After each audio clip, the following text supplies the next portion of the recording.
banyak racun yang harus kita telan untuk menambah nikmatnya cinta. Atas nama cinta, racun yang pahit pun terasa manisnya. Katanya Majnun, rumahku telah menjadi bara api bagi jiwaku. Tetapi wahai Laila, aku akan senantiasa berada di sisimu.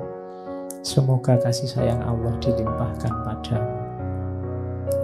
Wahai pecinta yang malang, kerabatku menganggap aku mempermalukan mereka. Teman-temanku pun gemetar jika mendengar namaku. Jadi keluarganya merasa malu. Oleh kehadirannya, teman-temannya semua juga menjauh, tidak ada yang mau mendekat. Duhai cawan anggur yang ada di genggaman, kini jatuh berantakan.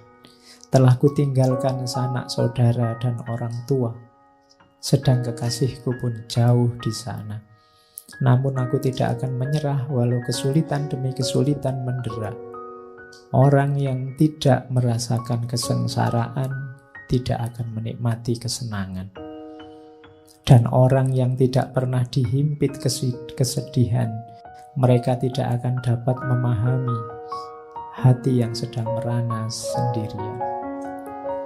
Jadi mulai dari sini Majnun nanti mulai menyepi, menjauh dari keluarga, menjauh dari masyarakat, hidup di padang-padang pasir.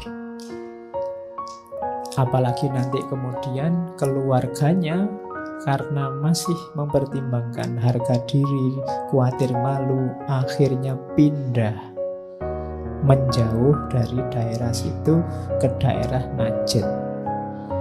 Wah, tambah lagi puisi-puisinya Majnun karena dia merasa semakin jauh dari Laila. Setiap hari hidupnya di padang-padang pasir, di bebatuan, di bawah padang pasir, di goa-goa. Uniknya, selain tadi sering dikerubungi orang-orang, hewan-hewan yang ada di sana itu patuh sama Majnun. Bahkan kabarnya sampai anjing, ular, macam-macam binatang-binatang buas itu kalau di dekat Majnun jinak. Jadi cirinya ada Majnun itu biasanya ada binatang buas yang berkumpul di sekelilingnya, yang harusnya saling memakan malah tidak saling memakan. Itu penjelasannya Nizami untuk menunjukkan bahwa orang yang jiwanya diliputi oleh cinta, auranya juga aura cinta. Siapapun dekat akan senang. Beda dengan orang-orang yang jiwanya penuh kebencian. Jangankan ngobrol mendekat aja malas, hawanya ndak enak. Iya. Jadi bangun jiwamu dengan aura yang penuh cinta. Bahkan binatang buas pun bisa tunduk, bisa patuh. Kadang-kadang kalau Majnun sedang tidur di tengah padang pasir, binatang-binatang ini yang menjaga. Itu kelebihannya para pecinta. Oke.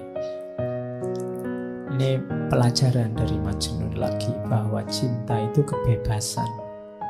Wahai Laila kekasihku, berjanjilah pada keagungan cinta, agar sayap jiwamu dapat terbang leluasa. Melayanglah bersama cinta laksana anak panah menuju sasarannya. Cinta tidak pernah membelenggu, karena cinta adalah pembebas yang melepaskan simpul-simpul keberadaan. Cinta adalah pembebas dari segala belenggu. Jadi contoh paling mudah, di mana sih pembebasannya cinta itu? Majnun tidak lagi terikat oleh apapun selain cintanya.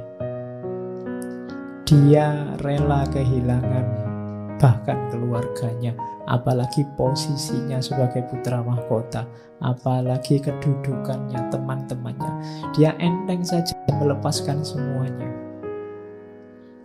Itu menunjukkan bahwa cinta itu membebaskanmu dari apapun, bahkan contoh paling kecil lagi, bahkan membebaskanmu dari dirimu sendiri. Cinta membuat orang tidak egois. Kalau masih egois, masih belum cinta. Masih egois itu kan masih berpikir tentang dirinya sendiri terus. Perhitungan apa yang enak, apa yang menguntungkan bagiku. Tapi orang yang jatuh cinta tidak. Makanya katanya Majnun, cinta itu membebaskan manusia. Kalau kita semua menggunakan relasi cinta, mungkin hari ini nggak sepanas ini, nggak sesumpek ini. Kampanye itu mungkin juga nggak panas kalau saling mencintai. Mungkin yang satu bilang, ya kalau beliau mau jadi presiden, ya monggo saya persilahkan. Nanti yang satunya bilang, jangan gitu, saya nggak enak. Sampean juga nggak apa-apa, silahkan jadi presiden. Bayangkan loh kalau yang kampanye kayak gitu kan enak, kita bisa ketawa-ketawa bareng.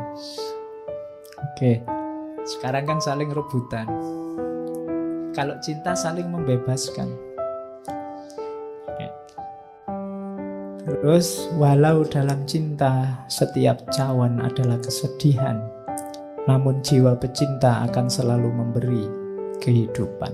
Jangan takut sedih, jangan takut ganjalan, jangan takut penderitaan. Karena cinta akan selalu memberimu hidup. Oh, yang pernah jatuh cinta kemudian patah hati bisa memahami ini. Kesedihanmu itu yang luar biasa itu. Itulah yang menghidupkanmu lewat kenangan-kenangan, memori-memori. Indah loh. Kenangan itu kan membuatmu kangen, membuatmu rindu, membuatmu ingin ketemu lagi, ingin hidup sebelum bersama dia. Jadi cinta itu sakit, tapi sakitnya cinta itu ngangen nih.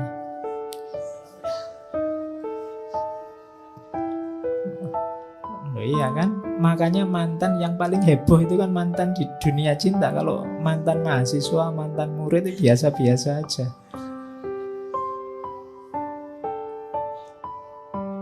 Banyak racun yang harus kita telan untuk menambah nikmatnya cinta. Atas nama cinta, racun yang pahit pun terasa manisnya. Jadi kalau ini yang alami pasti tahu. Orang lain melihat itu, kamu itu tidak capek, kamu itu tidak males, kamu itu kok mau-maunya, itu kan bagi orang lain itu racun-racun. Apa enak, apa enaknya. Tapi bagi yang ngalami, itulah nikmatnya cinta. Jadi itu pelajaran dari Majnun. Terus bertahanlah kekasihku, dunia diciptakan untuk kaum pecinta. Dunia ini ada karena cinta. Percayalah kalau tidak ada satupun orang yang punya jiwa cinta, tidak ada lagi relasi antar manusia yang namanya cinta, dunia ini bubar. Detik ini juga. Kalau tidak percaya, coba saja. Karena orang akan saling mengobjekkan, orang saling memanipulasi, orang saling. Dunia akan bubar. Masih ada. Cinta masih banyak, maka dunia ini masih ada. Ya paling di medsos rame, tapi dalam kehidupan sehari-hari enggak. Cinta itu masih banyak. Kalau enggak, ya sudah kiamat dunia ini. Oke, jadi itu pelajaran bahwa cinta itu membebaskan.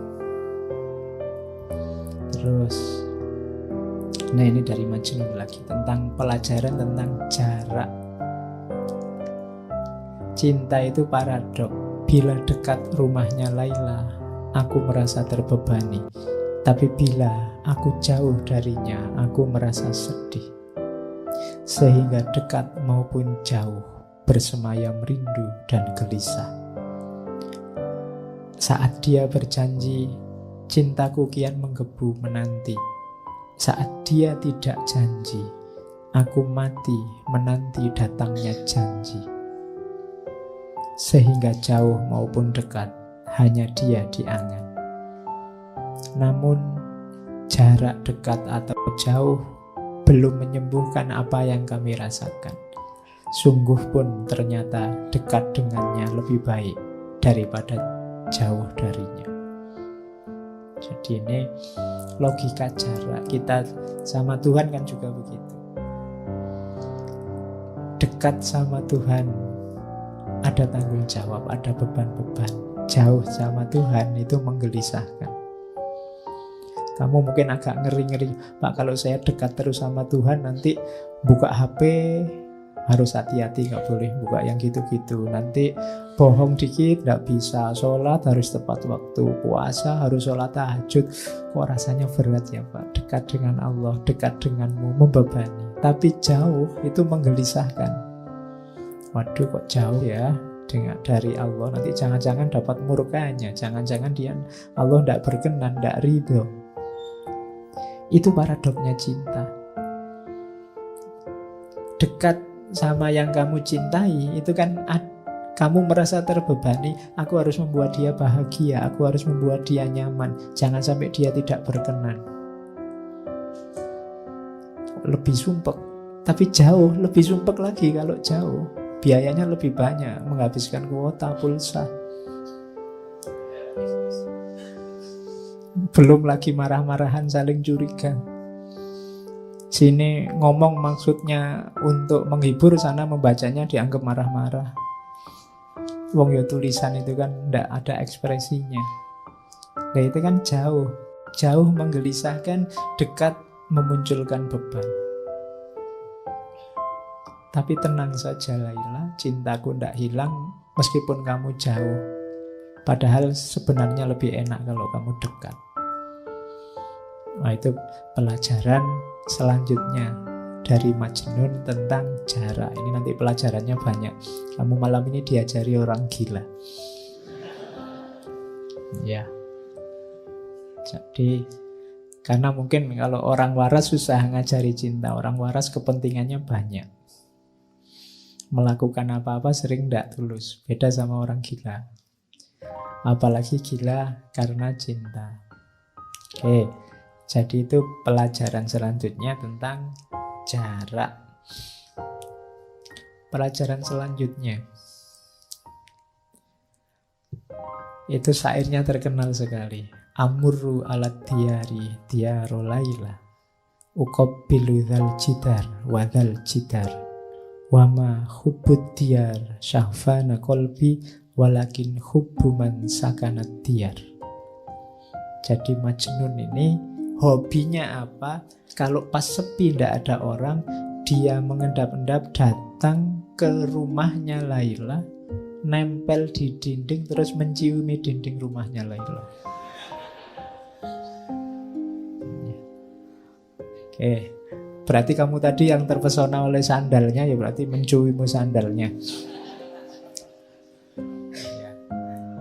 Jadi aku berjalan amurru ala diyar, aku berjalan melintasi rumahnya Laila. Terus kucium dinding itu, kucium dinding itu. Semua sudut-sudut rumah, dinding-dindingnya diciumi. Cinta di dadaku bukanlah untuk dinding rumah, namun cinta pada siapa yang tinggal di dalamnya.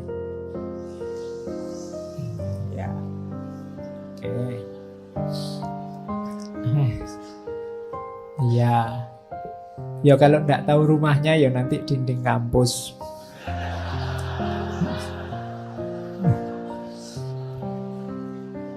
Loh iya loh. Jadi kalau pas lagi kuliah itu kamu bisa nyiumi dinding. Nanti kalau ada dosennya lewat, ngapain? Saya tidak menyiumi dinding ini, tapi yang sedang kuliah di dalam, nah, gitu. Oke. Ya. Jadi apa? Ini pelajaran dari Nizami. Kalau kita jatuh cinta, maka semua yang berhubungan dengan yang kita cintai pasti juga kita cintai, kita hormati, kita hargai, jadi berharga. Berarti apa? Kalau kita cinta sama Allah, pasti kita juga memuliakan dan menghargai semua yang berhubungan dengan Allah. Apakah itu manusia, apakah itu binatang, tumbuhan, alam semesta. Konsekuensi dari mencintai Allah pasti mencintai semuanya, karena dalam semuanya ada tanda-tanda kehadiran Allah. Temboknya Laila adalah tanda adanya Laila. Maka semua orang, semua makhluk harusnya juga kita cintai. Kalau orang ngaku mencintai Allah tapi masih ada yang dia benci di alam ini, padahal semua yang ada di alam semesta ini adalah tanda-tanda kehadirannya Allah, berarti sebenarnya dia belum terlalu cinta. Jadi cinta pasti tidak menyisakan kebencian apapun. Kalau itu cinta pada Allah, tidak mungkin kita ada benci pada apapun yang bukan Allah. Karena yang bukan Allah itu kan juga berhubungan dengan Allah. Jadi ini, kisah ini pelajaran dari Qais bahwa semua yang berhubungan dari Laila adalah manifestasi kehadirannya Laila.